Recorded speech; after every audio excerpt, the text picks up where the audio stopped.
लोकसभा चुनाव को लेकर जहां एक तरफ बीजेपी ने वोटरों को साधने के लिए नई नई रणनीतियों पर काम करना शुरू कर दिया है, तो वहीं दूसरी तरफ अखिलेश यादव भी अब इससे पीछे नहीं है। जहां एक तरफ बीजेपी सरकार नए नए सम्मेलनों के जरिए जनता को लुभाने का काम कर रही है और अपने 9 साल के रिपोर्ट कार्ड के साथ जनता के बीच जाकर बीजेपी को जिताने की अपील कर रही है, तो वहीं दूसरी तरफ बीजेपी ने अब मुस्लिम मतदाताओं पर खासा फोकस किया है और फिर से एक ऐसा अभियान चलाया है जो सच में अगर कामयाब हो गया तो बीजेपी को लोकसभा चुनाव में मुस्लिम मतदाताओं का बम्पर मतदान मिलेगा।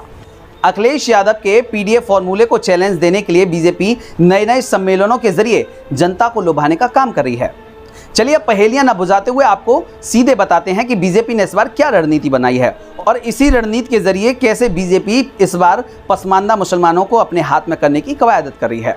दरअसल उत्तर प्रदेश में अल्पसंख्यक समुदाय खासकर पसमानदा मुसलमानों को लुभाने के लिए भाजपा 27 जुलाई से स्नेही यात्रा निकालेगी।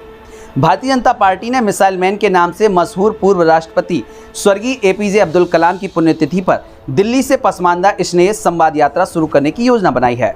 यह यात्रा देश के लगभग 1 दर्जन राज्यों से गुजरेगी और इसका समापन कलाम साहब की जन्मतिथि पर हरियाणा के मेवात में किया जाएगा। यात्रा की शुरुआत को हरी झंडी भाजपा अध्यक्ष जेपी नड्डा या फिर केंद्रीय गृह मंत्री अमित शाह दिखा सकते हैं और इसका समापन प्रधानमंत्री नरेंद्र मोदी कर सकते हैं। भाजपा के अल्पसंख्यक मोर्चा के राष्ट्रीय अध्यक्ष जमाल सिद्दीकी ने बताया, आज जो अल्पसंख्यक मोर्चा की दिन भर बैठक हुई है उसमें यह तय किया गया है कि पार्टी पीएम मोदी के निर्देशानुसार देश के पसमानदा मुसलमानों को सम्मान के साथ उत्थान की ओर ले जाने के लिए काम करेगी, क्योंकि प्रधानमंत्री ने यह कहा था कि देश का मुसलमान तो पिछड़ा है ही, लेकिन पसमानदा समाज अति पिछड़ा है और उन्हें देश की विकास यात्रा के साथ जोड़ना है।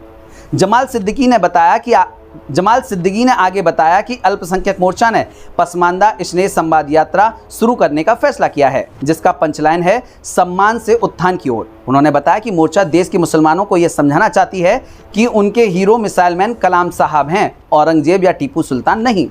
इसी सोच को सामने रखते हुए पार्टी मिसाइल मैन एवं देश के पूर्व राष्ट्रपति कलाम साहब की पुण्यतिथि पर 27 जुलाई को दिल्ली से पसमानदा स्नेह संवाद यात्रा शुरू करेगी। यह यात्रा दिल्ली, उत्तर प्रदेश, बिहार, पश्चिम बंगाल, झारखंड, उड़ीसा, छत्तीसगढ़, तेलंगाना, महाराष्ट्र, मध्य प्रदेश और राजस्थान होते हुए हरियाणा पहुंचेगी।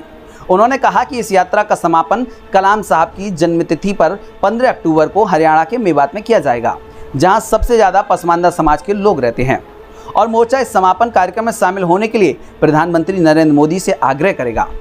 दरअसल प्रधानमंत्री नरेंद्र मोदी के निर्देश के मुताबिक भाजपा देश भर में समाज के सभी वर्गों और धर्मों के लोगों तक पहुंचकर उनको अपने साथ जोड़ने की कोशिश कर रही है। 2024 में होने वाले लोकसभा चुनाव की तैयारियों के मद्देनजर भाजपा अल्पसंख्यक मोर्चा देश के अल्पसंख्यक समुदाय खासकर की मुसलमान समुदाय को लगातार पार्टी के साथ जोड़ने की कोशिश कर रहा है। भाजपा खासतौर से मुस्लिम समाज के सबसे बड़े वर्ग पसमानदा मुसलमानों को लुभाने की कोशिश कर रही है। आपको बता दें कि भाजपा पसमानदा समाज के साथ साथ देश के सूफी मुसलमानों को भी पार्टी के साथ जोड़ने का काम कर रही है, जिसे लेकर आज दिल्ली प्रदेश के अल्पसंख्यक मोर्चा के नेताओं और सूफी अभियान से जुड़े नेताओं से अलग अलग बैठक भी हुई है। पसमानदा समुदाय काफ़ी समय से सरकारी नौकरियों में कोटा मांगता रहा है। कई राज्य सरकारों ने पसमानदा यानी गरीब मुसलमानों को कोटा भी दिया है।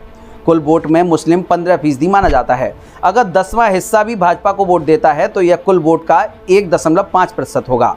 आपको बता दें कि पार्टी के कई उम्मीदवार कुछ चुनाव 1% से भी कम मार्जिन से हारे जाते हैं। ऐसे में यह रणनीति बीजेपी के लिए काफ़ी महत्वपूर्ण हो सकती है। समझा ये भी जा रहा है कि 2024 के आम चुनाव में बीजेपी ज़्यादा पसमानदा मुसलमानों को टिकट दे सकती है, लेकिन उससे पहले समान नागरिक संहिता को लेकर मुस्लिम समाज में कई भ्रम पल रहे हैं, जिन्हें दूर करने की भी लगातार कोशिश की जाएगी। भाजपा का मानना है कि इस भ्रम को समय रहते हुए दूर करना बेहद जरूरी है। ऐसे में अल्पसंख्यक मोर्चा इसमें बहुत बड़ी भूमिका निभा सकता है।